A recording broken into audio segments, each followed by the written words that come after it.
গুলমার্গ পৌঁছানোর জন্য আমাদের গাড়ি ছুটে চলেছে এই পাইন ফরেস্টের মধ্যে দিয়ে।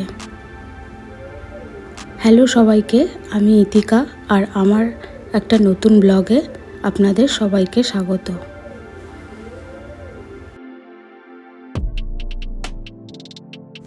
আজকের ভিডিওটা কাশ্মীরের গুলমার্গ ঘুরতে যাওয়ার ভিডিও। তো কিভাবে আমরা গন্ডোলায় উঠে কাশ্মীরের গুলমার্গে ঘুরলাম তারই ভিডিও। আশা করি আপনাদের ভিডিওটা ভালো লাগবে। তো শুরু থেকে শেষ পর্যন্ত এই ভিডিওটা দেখতে থাকুন।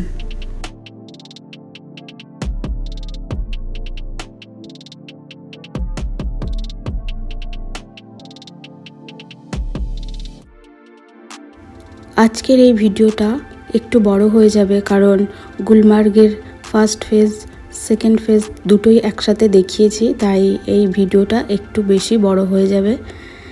তাই দয়া করে আপনারা একটু ধৈর্য ধরে এই ভিডিওটা দেখবেন।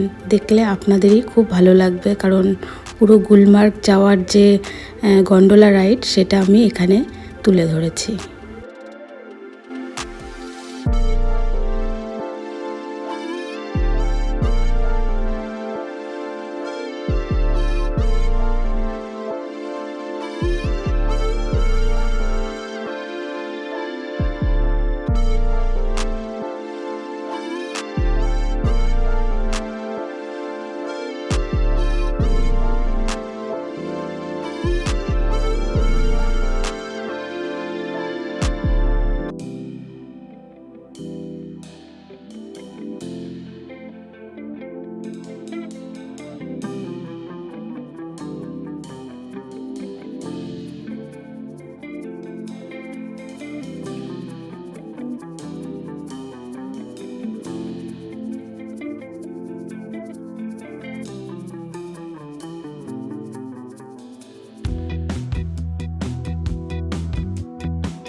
গন্ডোলা রাইড করার জন্যে এখান থেকেই আমাদের আরও একটা গাড়ি চেঞ্জ করতে হবে।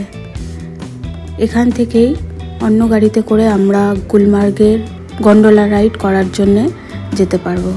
তো আমাদের গাড়ি ভাড়া করা হয়ে গেছে, তো আমরা সেই গাড়ি করেই এখন গুলমার্গের দিকে যাচ্ছি, যেখান থেকে আমরা গন্ডোলা রাইড করব। এবার আমরা হেঁটে হেঁটে গন্ডোলায় ওঠার জন্য যেখানে কাগজপত্র দেখা হবে আমরা সেখানেই পৌঁছাচ্ছি। ওই যে দূরে দেখা যাচ্ছে যে বিল্ডিংটা, ওখানেই কিন্তু গন্ডোলায় ওঠার জন্য সব কিছু চেক করবে। তো হেঁটে হেঁটে যাওয়ার সময় আমি আরও একটু ভিডিও করলাম। এখান থেকেই দেখা যাচ্ছে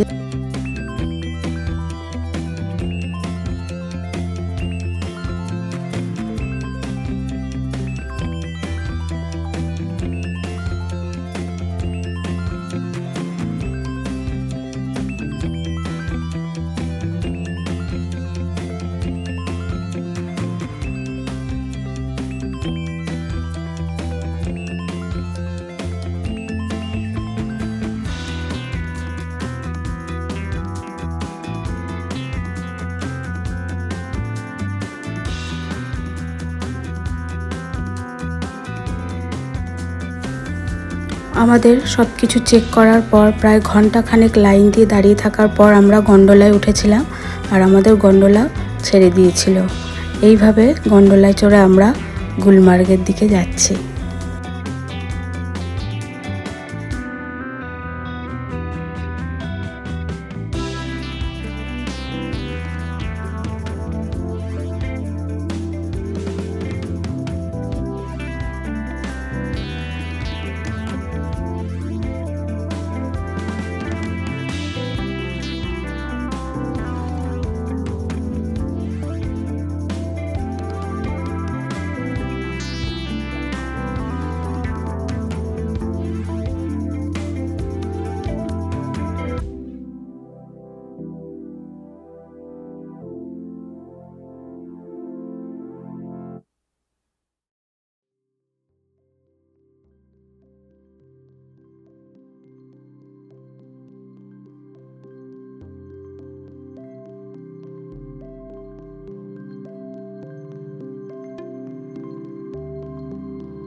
তার থেকে নেমে আমরা ফার্স্ট ফেজের গন্ডোলা থেকে নেমেই আবার সেকেন্ড ফেজের গন্ডোলা ওঠার জন্য লাইন দিয়েছিলাম এবং আমরা উঠেও পড়েছিলাম কিছুক্ষণের মধ্যে। এটাই হচ্ছে সেকেন্ড ফেজ গন্ডোলায় উঠে এই রকম দৃশ্য আমরা দেখতে পেয়েছিলাম। জাস্ট ওয়াও, আর কিছু বলার নেই, কারণ এই রকম দৃশ্য যে জীবনে কখনো দেখতে পাবো সেটা আমি কখনো ভাবিনি। আর এই কথাটা আমি বারবারই বলছি, কারণ কাশ্মীর ঘুরতে যেতে পারবো এইটা আমি কখনো স্বপ্নেও ভাবিনি। তো এই স্বপ্নটা আমার পূরণ হয়েছে।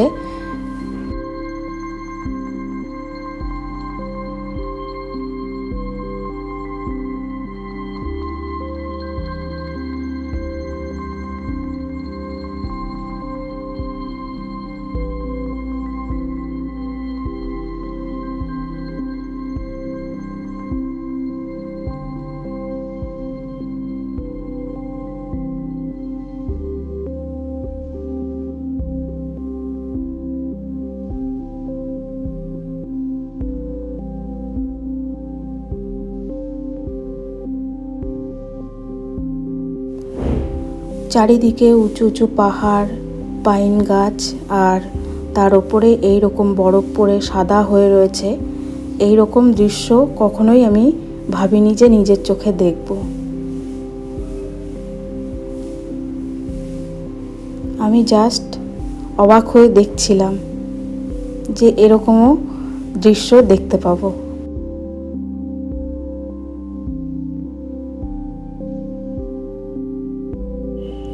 আমরা যে গন্ডোলায় উঠেছিলাম তার কাছটা এরকম ঘষা ছিল আর অপরিষ্কার ছিল, তাই হয়তো একটু দেখতে অসুবিধা হবে, কিন্তু তারপরেও যে দৃশ্য আমি দেখছি এটা সত্যি কল্পনার বাইরে।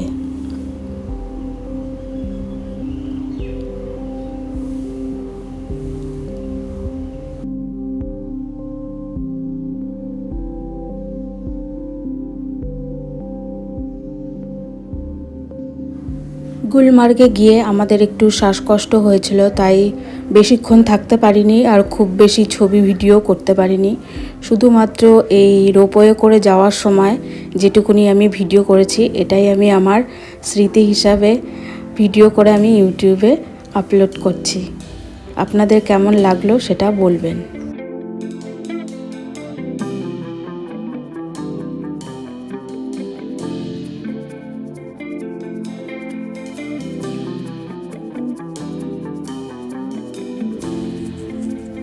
আমরা চলে এসেছি সেকেন্ড ফেজে, আর এই সিঁড়িটা দিয়ে নামলেই এইরকম একটা দৃশ্য দেখা যাবে, যেন পুরোটাই একটা স্বর্গ।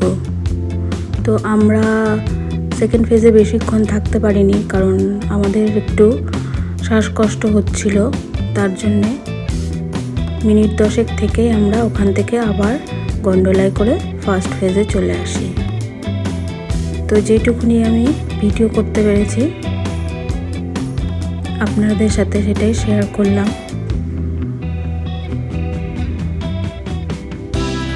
কি অপূর্ব, তাই না?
এবার আমরা সেকেন্ড ফেজ থেকে ফার্স্ট ফেজে আসার জন্যে গন্ডোলায় উঠেছি। এটা তারই ভিডিও। সেম জায়গা দিয়ে এসেছি, আবার গেছি, কিন্তু দুটো ভিডিও কিন্তু দুরকম সৌন্দর্য।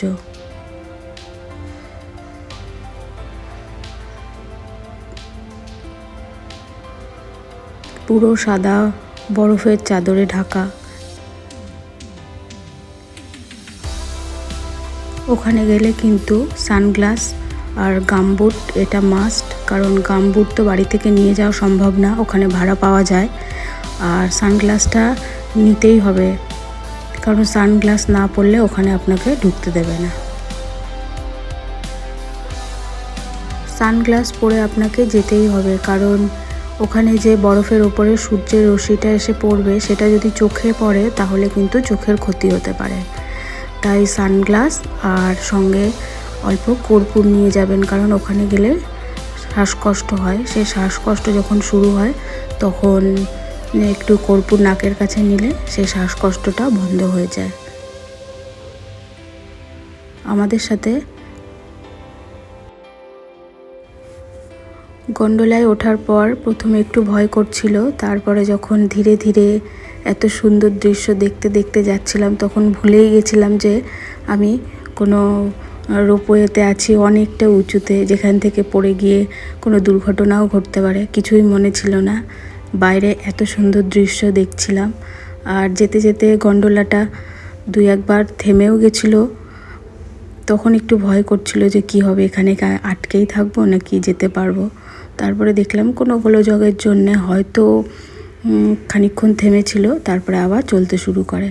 ঠিক এই রকম স্পিডেই যাচ্ছিল, যার জন্যে আমরা পুরো জিনিসটা ভালো মতন দেখতে পাচ্ছিলাম।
ফেরার সময় গন্ডোলা থেকে যে দৃশ্য আমি দেখেছি তা আমি জীবনে কখনো ভুলবো না।